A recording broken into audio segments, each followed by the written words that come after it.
Donnie at Bel Mariano pinagsiksikan ang sarili sa maliit nga talagang upuan kung saan ay kitang-kita nga na napakaklingi ng dalawa.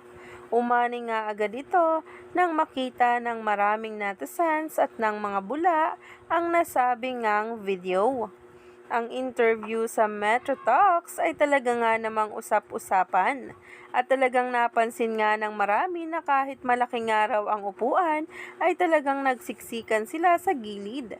Napakaklingi nga talaga ng dumbbell natin. Mapapansin nyo nga dyan na kahit napakalaki nga ng upuan, ang dalawa ay dikit na dikit. Ibang level nga talaga ang Donnie natin sapagkat palagi na nga niyang binabakuran si Belinda. Wala na nga talagang makakapigil pa sa pag-ibig nga niya kay Belle, na kung saan ay himlay na himlay nga ang maraming mga bula dito. Ayon pa nga sa mga komento, the way they answered every question, the more you realize that they are indeed an exceptional, intelligent, and smart in their generation. I just couldn't help.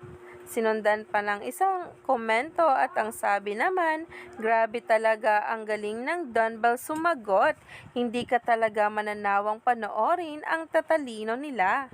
Kaya naman, stay tuned lang tayo for more updates tungkol mismo kay Donnie Pangilinan at Bel Mariano na ngayon nga ay nagtitrending na at pinag-uusapan.